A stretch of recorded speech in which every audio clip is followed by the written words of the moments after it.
So there is the Pinus patula tree sitting in the fringe of the indigenous montane forest. Um, it's a non-native species which has spread self-seeded from the Pinus patula plantations lower down on the plateau.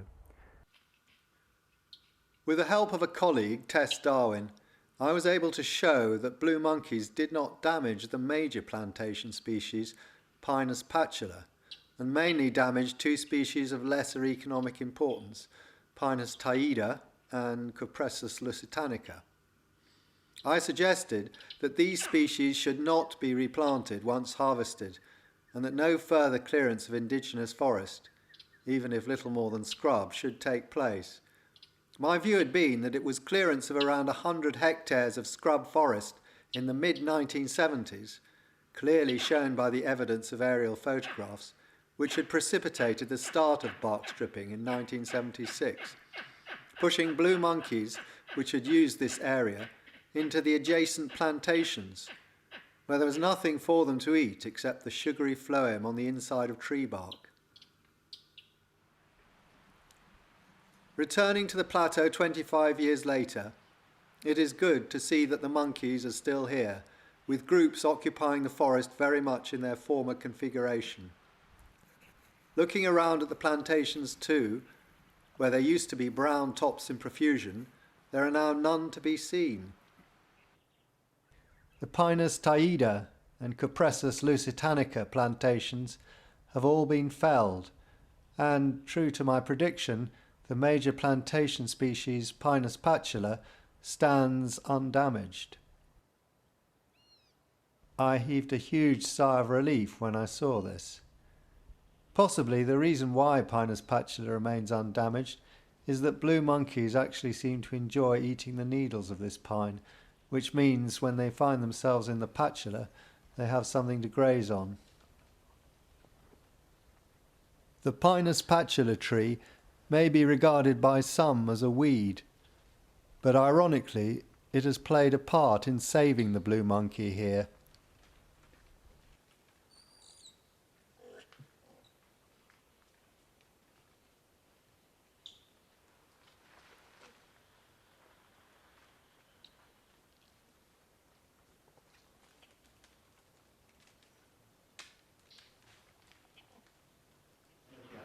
Monkey, which lives in I've been invited to speak to a secondary school class at the Domasi School, nestling right underneath the Zomba Plateau.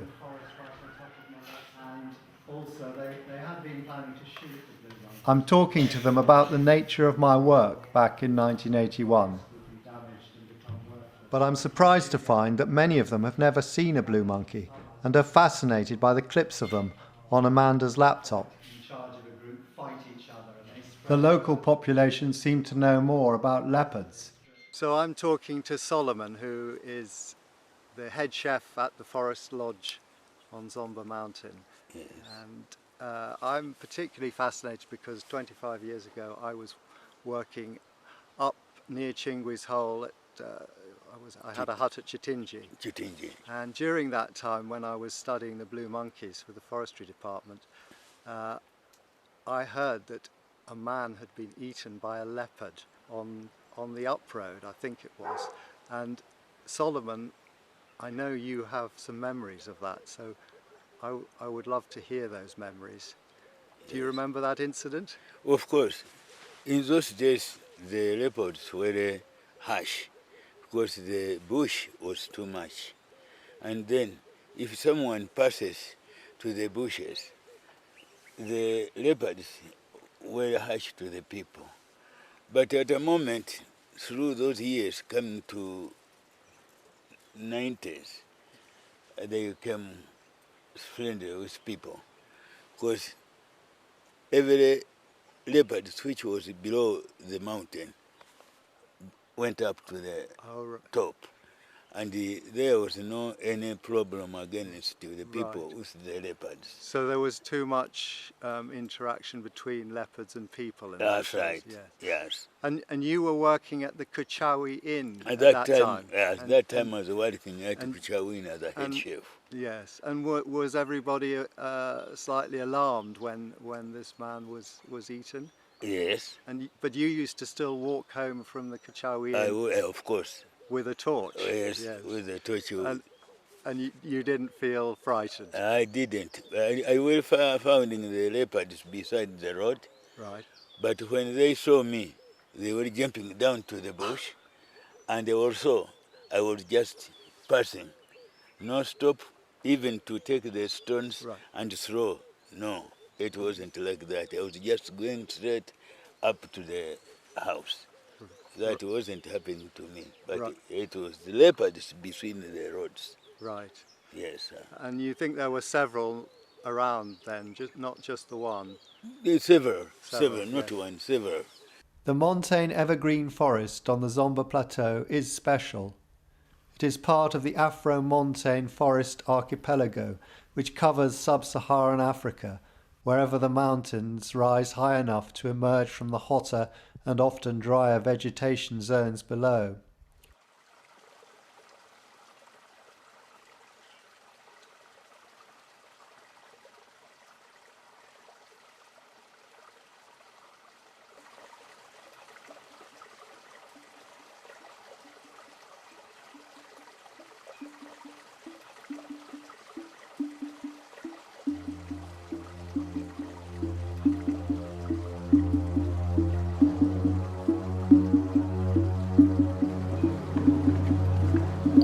Gold moonlight glimmered on the leaves of African holly.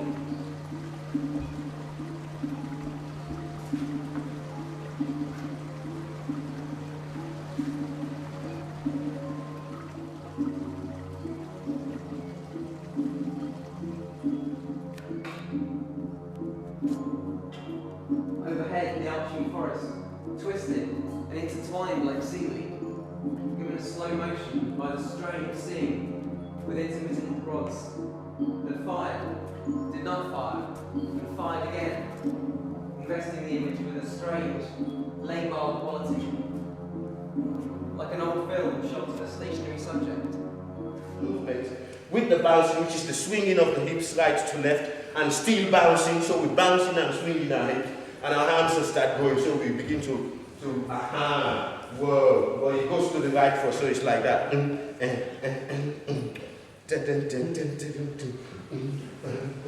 Oh, lovely. I like it. David, you're doing too much. Just chip. Yeah. You don't need to do that much. Just chipping it little by little, you know. 1, 2, 3, go. 1, 2, 3. Io began the project with an African dance and drumming workshop. 1, 2, 3, go. 1, 2, 3, go. One more time, twist. Right there. 1, 2, 3, go. From the top. 1, 2, 3, and down. On a cold March day in Manhattan Parish Hall, he told us what the idea of monkey meant to him as an African. 1, 2, 3, and. God dance for deers, God dance for monkeys. Yeah, God dance for monkeys and God dance for birds, lots of birds.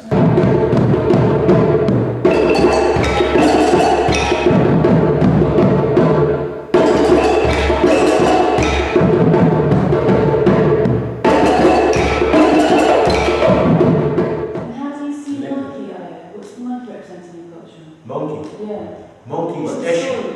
It's Eshu. It's the trickster. Yeah.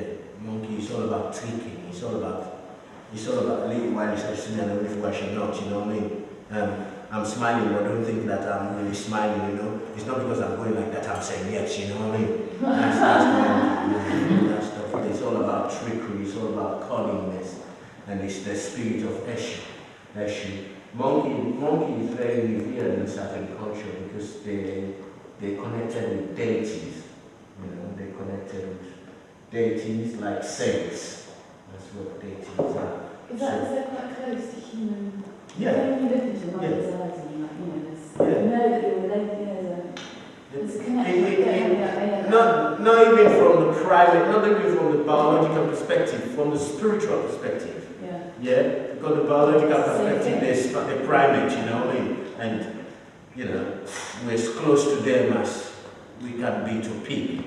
You know what I mean? But they have all our attributes, they got all this, they can do all these things, you know, monkey. But at the same time, there is a spiritual connection between us and monkey. Serious, because there are certain experiences I have had in my time before I came to England, before I wasn't born in England, I was born in Africa. And I've experienced a lot of stuff, like sometimes monkey, it's like human being, when you're conscious, yeah, if you're aware, you can sense things. If you're aware, but you have to be very aware to be able to sense things, and you have to be able to listen to yourself, your insight, your intuition, you know, your inner person, like what they call the collective unconscious, like your unconscious. You have to be able to connect to that. Yeah? If you can't connect to that, you'll be able to, like some people, they dream. Some people, they see things in their dream. Some people, they daydream, they are awake and they're dreaming, which is what I do. I daydream. I don't know why I'm still alive, but I daydream. I'm awake and I'm seeing things. So monkeys, yeah, they can relate to that, and even deer can relate to that. Yeah? So sometimes, if you're there in the forest and the monkey can sense you frightened you. And the monkey can sense you're not frightened, the monkey can lead you where you want to. But they can be able to pick up your energy, they can be able to pick up if you're frightened or not, without even saying nothing. Having listened to Io, choreographer Ros Maynard began her part of the process with a dance workshop in April. The rest of the workshops had to wait until Amanda and I returned from Malawi in May.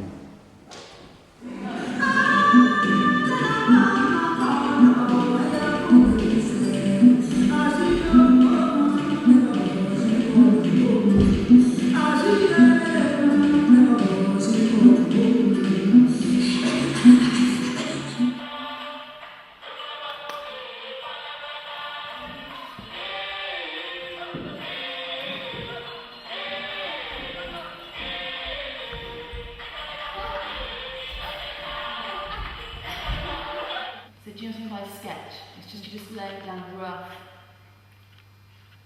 things. Because when we have time next week, we have 3 hours just working on this dream sequence next week, 3 hours.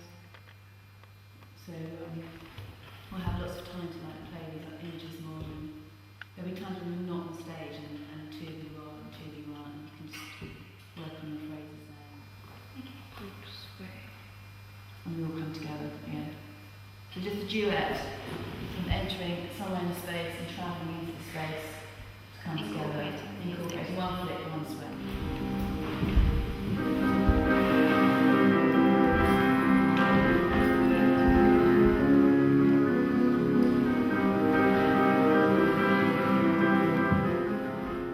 So far, the dancers have had to work out their movements to other pieces of music. But by November, composer Gillian Webster has begun to put the score together.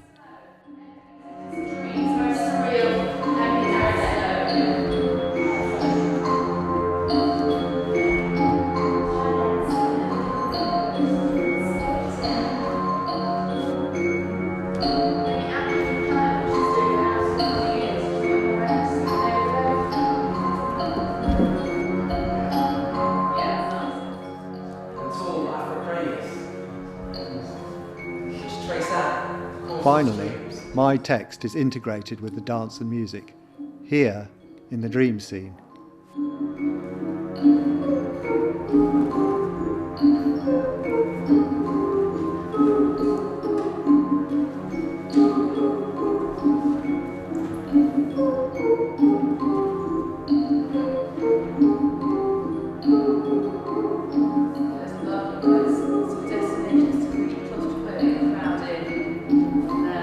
So you start making shapes around there.